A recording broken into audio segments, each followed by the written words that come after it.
us all pray for യേശുവിന്റെ നാമത്തിൽ ഞങ്ങൾക്ക് പരിശുദ്ധമായ ഈ ദിവസക്കാലം ഞങ്ങളെ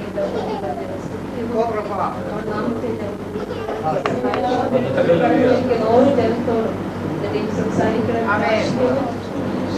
ഓരോരുത്തരെയും കർത്താവെ ചെറുതും മറിയും മറിച്ചതായി ഇവിടെ താങ്ങിച്ചിരിക്കുന്ന ഓരോ ആത്മാക്കളും സംസാരിക്കുന്ന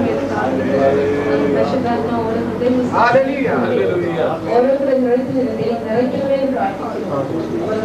പറയുവാൻ തക്കം നിൽക്കുന്ന ആത്മാവ് പ്രവർത്തിക്കണമേ. സകല തടസ്സങ്ങളെയും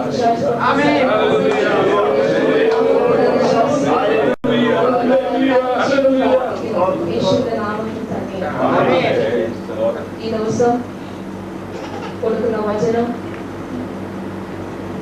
ദൈവത്തിന്റെ സ്വർഗ്ഗത്തിൽ മതിയായി നമ്മൾ സ്വീകരിക്കുവാൻ നമ്മൾ പ്രാർത്ഥിച്ചുകൊണ്ടിരിക്കണം. സകല തടസ്സങ്ങളും ദൈവം മാറ്റിത്തരും പൂർണ്ണമായി വിശ്വസിക്കണം.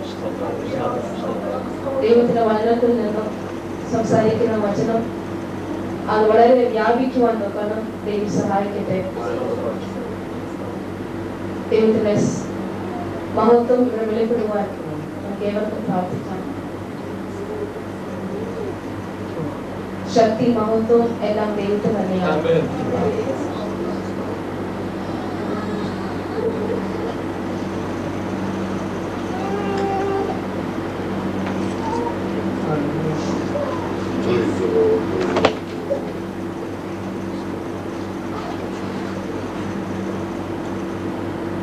എന്റെ സാക്ഷ്യം അല്പം കൂടെ പറയുവാൻ ഞാൻ ആഗ്രഹിക്കുന്നു.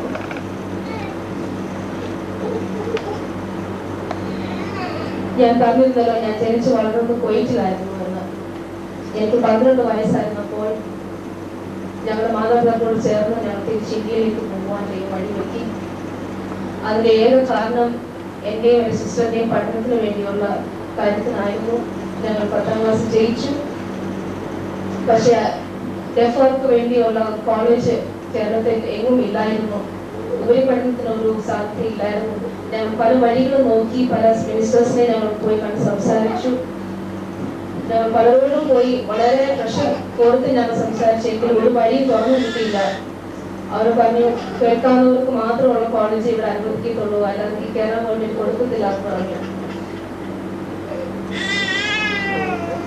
അതിന് മുൻപായി തന്നെ എനിക്ക് ദൈവവചനത്തിൽ നിന്ന് പഠിക്കുവാനും ദൈവം ധ്യാനിക്കുവാനും എനിക്കൊരു കൃപ തന്നിരുന്നു.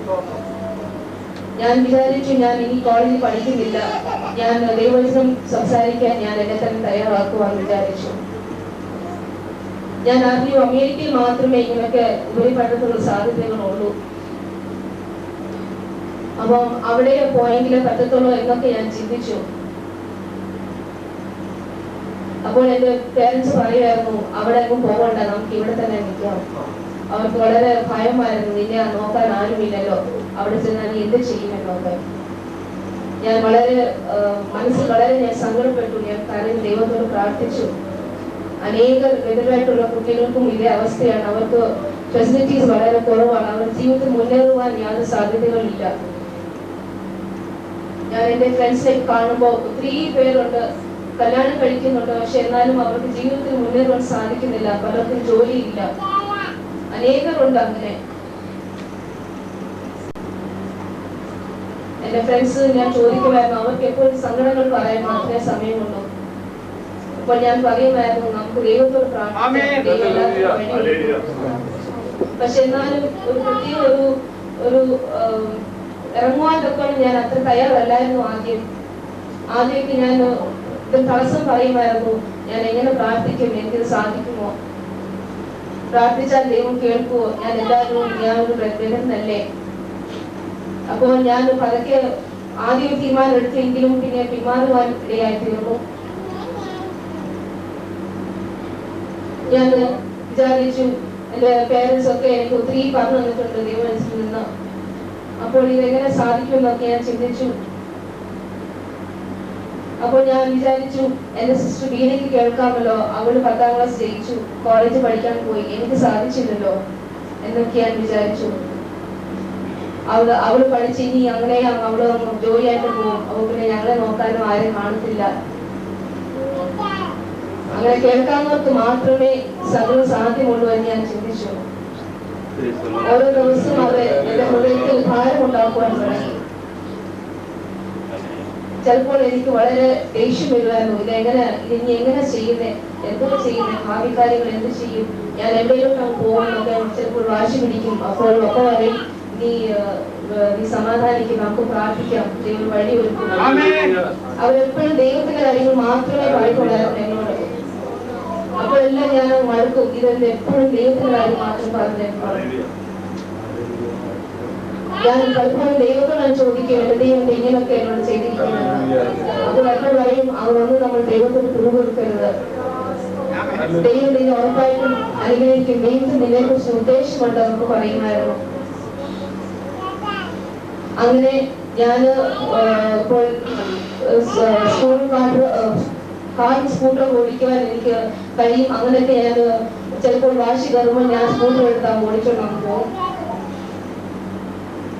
അങ്ങനെ ഒരു ദിവസം ഞാൻ കൊട്ടാരത്തിൽ പോയിട്ട് മടങ്ങി വരുമ്പോൾ സ്കൂട്ടറിന്റെ ബ്രേക്ക് പൊട്ടുവാനിടയായിട്ട് വളരെ സ്പീഡിലായിരുന്നു വന്നിരുന്നത്. അപ്പോൾ ഞാൻ വലിയ കാര്യമാക്കി, ഞാൻ പിന്നെ സ്പീഡ് എടുത്താണ് പോയത്. ബ്രേക്ക് പൊട്ടിയാലും ഞാൻ ഒട്ടും കാര്യമാക്കിയില്ല. ബ്രേക്കും ഇല്ല, ഹാൻഡ് ബ്രേക്കും വർക്ക് ചെയ്യുന്നില്ലായിരുന്നു. ഞാൻ ഭയങ്കര വേഗത്തിൽ ഓടിക്കുമായിരുന്നു. അങ്ങനെ ഒരു രാവിലെ സമയമായിരുന്നു. അങ്ങനെ വളരെ സ്പീഡിൽ പോയിക്കൊണ്ടിരിക്കുമ്പോൾ ഒരു ജീപ്പ് എതിരെ വരുവാനും എന്റെ ഒരു ജീപ്പ് എതിരെ വരുമ്പോൾ എനിക്ക് പെട്ടെന്ന് ബ്രേക്ക് പിടിക്കാൻ പറ്റിയില്ല. ഞാൻ ചെന്ന ജീപ്പിനെ ഇടിക്കുവാൻ ഇടയായിത്തീർന്നു. ഒരു വളരെ അപകടമായി അത് സംഭവിച്ചു. ഞാൻ ജീപ്പിനടിയിൽ ചെന്ന് വീഴുവാനും തല ചെന്ന് ഇടിക്കുവാനും ഇടയായി.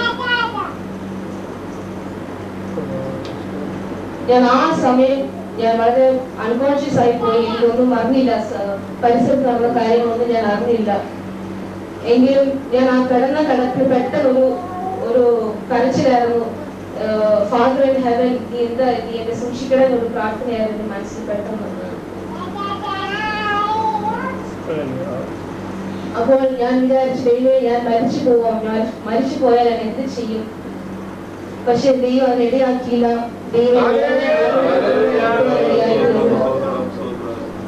ഞാൻ അപ്പോഴും ദൈവത്തിന്റെ കരുണയും ദൈവത്തിന്റെ സൂക്ഷിപ്പ് ഞാൻ മനസ്സിലാക്കുവാൻ ഇടയായി. അവിടെ ഉണ്ടായിരുന്നവർ എന്നെ വാരി എടുത്ത് ഹോസ്പിറ്റലിൽ കൊണ്ടുപോയി. എന്റെ ഒരു വിരല് ഒടിയുവാനും ഫ്രാക്ചർ ഉണ്ടായി. ഡോക്ടർ പറഞ്ഞു, ആ വിരൽ മുറിച്ചു കളഞ്ഞെങ്കിലേ എനിക്ക് പറ്റത്തുള്ളൂ എന്ന് പറഞ്ഞു. എങ്കിലും എന്റെ പപ്പ സമ്മതിച്ചില്ല. പറഞ്ഞു, നിങ്ങൾ കഴിയുന്നതും അത് ഓപ്പറേഷൻ ചെയ്യാൻ നോക്കാൻ പറഞ്ഞു. അവർ വളരെ വിഷമമായി. ഇതിന് എന്തായി തീരുമെന്ന് മാതാപിതാക്കൾ ചിന്തിച്ചു.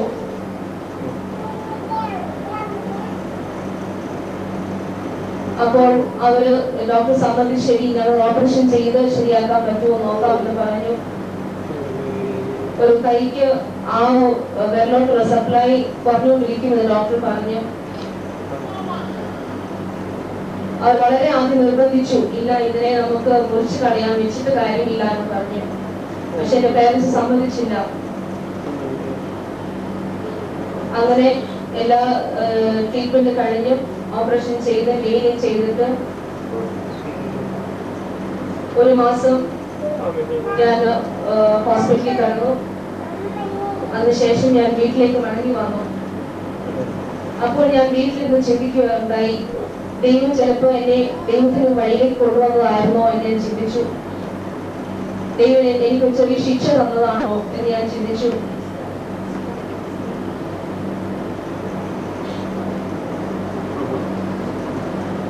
അപ്പോൾ ഞങ്ങൾ വീടിനടുത്തുള്ള ഒരു സഹോദരി വീട്ടിലേക്ക് കടന്നു വന്നിട്ട് പറഞ്ഞു, മോനെ, നിന്നെ കുറിച്ച് ദൈവത്തിന് ഉദ്ദേശമുണ്ട്, അതുകൊണ്ടാണ് നീ മരിക്കാതെ ദൈവം നിന്നെ സൂക്ഷിച്ചു. അപ്പോൾ ഞാൻ ചിന്തിച്ചു, അവരെന്തിനാ ഇങ്ങനെ എന്നോട് പറയുന്നേ? എനിക്ക് മനസ്സിലായില്ല ആദ്യം പറഞ്ഞപ്പോൾ. പിന്നീട് സമയം കുറെ നാൾ കഴിഞ്ഞപ്പോൾ റാന്നിയിൽ ഒരു ഡെഫ് ക്യാമ്പ് ഉണ്ടായിരുന്നു. ബദിരർക്ക് വേണ്ടി മാത്രമുള്ള ഒരു ക്യാമ്പ് ഉണ്ടായിരുന്നു. അപ്പോൾ ഞാൻ വിചാരിച്ചു, എനിക്ക് ലെറ്റർ വന്നപ്പോൾ ഞാൻ ചിന്തിച്ചു, ഇതെങ്ങനെ ബദിരർക്ക് വേണ്ടി മാത്രമേ ഒരു ക്യാമ്പ് വെക്കുന്നേ? അവർ പറഞ്ഞ സൈൻ ലാംഗ്വേജിലാണ് അവർ ചെയ്യുന്നത് പറഞ്ഞു. അപ്പോൾ ഞാൻ പേരൻസിനോട് ചോദിച്ചു. അവരാദ്യം അനുവദിച്ചില്ല പോവാൻ വേണ്ടി. ഞാൻ നിർബന്ധിച്ച് എനിക്ക് പോയി കാണണം, എനിക്ക് വേണം ഞാൻ പറഞ്ഞു. അങ്ങനെ ഞാനും എന്റെ ഫ്രണ്ട്സും കൂടെ ചേർന്ന് ഞങ്ങൾ റാന്നിയിലേക്ക് പോയി. 3 ദിവസത്തെ ക്യാമ്പായിരുന്നു അവിടെ നടന്നിരുന്നത്.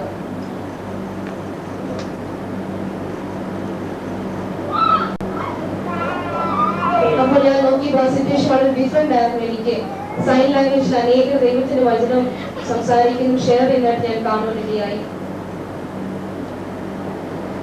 ആ സമയത്ത് എന്റെ മനസ്സിലൊരു ചെറിയ ചേഞ്ച് വരുന്നു എനിക്ക് തോന്നി. വീട്ടിൽ പറഞ്ഞിരുന്ന പോലെ ആയിരുന്നല്ലോ, പക്ഷെ അവിടെ സൈൻ ലാംഗ്വേജിൽ എന്റെ പേരൻസിന് കഴിയുന്നില്ല. ഇവിടെ അതേ വയസ്സിൽ തന്നെ സൈൻ ലാംഗ്വേജ് എനിക്ക് പറഞ്ഞു തരുന്നുണ്ടായിരുന്നു.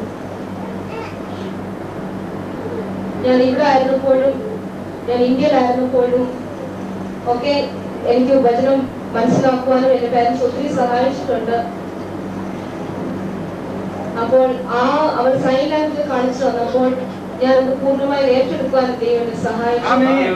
അപ്പോഴാണ് എന്റെ ഹൃദയത്തിൽ പൂർണ്ണമായി അത് പ്രവർത്തിക്കാൻ തുടങ്ങിയത്. അപ്പോൾ ഞാൻ വചനത്തെ ഞാൻ പൂർണ്ണമായി ആശ്രയിച്ചു. എന്റെ ദൈവം വഴി നടക്കും ഞാൻ വിശ്വസിച്ചു. പക്ഷേ സൈൻ ലാംഗ്വേജ് അവർ പറഞ്ഞത് മാത്രമേ എനിക്ക് മനസ്സിലായുള്ളൂ. എനിക്ക് തനിയെ അത് പഠിക്കുവാനോ ബൈബിൾ വായിച്ച് മനസ്സിലാക്കുവാനോ എനിക്ക് സാധിക്കുന്നില്ല എന്ന് എനിക്ക് മനസ്സിലായി. 3 ദിവസം കഴിഞ്ഞ് ഞാൻ മടങ്ങി വീട്ടിലേക്ക് വന്നു. ഞാൻ എന്റെ റൂമിൽ ഇരുന്ന് ഞാൻ തനിയെ ഇരുന്ന് ദൈവവചനം പഠിക്കുവാനും കരയുവാനും പ്രാർത്ഥിക്കുവാനും എന്റെ പഴയകാല ജീവിതത്തെ കുറിച്ച് ഞാൻ ഒന്നുകൂടെ അത് മനസ്സിലാക്കി എന്റെ തെറ്റുകൾ ദൈവത്തോട് ഏറ്റു പറയുവാൻ ദൈവം ഇടയാക്കി. ഞാനൊക്കെ മനസ്സിലാക്കി എന്നെപ്പോലുള്ള അനേക ബന്ധുക്കൾ ഈ കേരളത്തിലുണ്ട്. അവർക്കും ഇതിന് ദൈവത്തെ അറിയാൻ ഒരു വഴി ഒരുക്കി പ്രാർത്ഥിച്ചു. അപ്പോൾ ദൈവത്തിന്റെ ആത്മാവ് വളരെ പെട്ടെന്ന് എന്റെ ഹൃദയത്തിൽ അത് ശക്തമായി ഇടപെടുവാൻ ഇടയായിത്തീർന്നു. എനിക്ക് ഇരിക്കുന്ന മുടി ഞാൻ മറന്നു. ഞാൻ വളരെ ശക്തിപ്പെടുകയായിരുന്നു. ഞാൻ വളരെ സന്തുഷ്ടനായി. ആ വഴിയിൽ തന്നെ മുന്നേറുവാൻ ഞാൻ ദൈവത്തോട് തീരുമാനമെടുത്തു. ഞാൻ ബൈബിൾ വായിക്കുവാൻ തുടങ്ങി. ദൈവത്തിന്റെ ആത്മാവ് മനസ്സിലാക്കുവാൻ എന്നെ സഹായിച്ചു. 6 മാസക്കാലം ഞാൻ അങ്ങനെ ഇരുന്ന് ദൈവവചനം പഠിക്കുവാനും സമയം ചെലവഴിക്കാനും ദൈവം സഹായിച്ചു. അപ്പോൾ എന്റെ പേരൻസ് പറഞ്ഞു, നിനക്ക് ദൈവത്തെ കുറിച്ച് അങ്ങനെ ഒരു ഹിതമാണെങ്കിൽ നീ അങ്ങനെ തന്നെ പോകണമെന്നാണ് പറഞ്ഞു. യേശുക്രിസ്തു മത്തായി സുവിശേഷം 28-ാം അധ്യായത്തിൽ പറഞ്ഞിട്ടുണ്ടായിരുന്നു, സുവിശേഷം ലോകമെമ്പാടും അറിയിക്കാന്നുള്ളത്. ആ ഒരു വചനം ഞാൻ കേട്ടപ്പോൾ എനിക്കതിന്റെ സീരിയസ്നെസ് അപ്പോഴെനിക്ക് മനസ്സിലായി. 95-ലായിരുന്നു എനിക്ക് ഇങ്ങനെ ഒരു പ്രത്യേക അനുഭവം ഉണ്ടായത്. 96-ലായപ്പോൾ എനിക്കുള്ള ഫ്രണ്ട്സിനെ 2-3 പേരെ ഞാൻ കൂട്ടി വരുത്തി. റാന്നിയിലുള്ള എന്റെ ഫ്രണ്ട്സും ഉണ്ടായിരുന്നു. അവിടെ ഞാൻ അടിക്കടി പോയി വന്ന്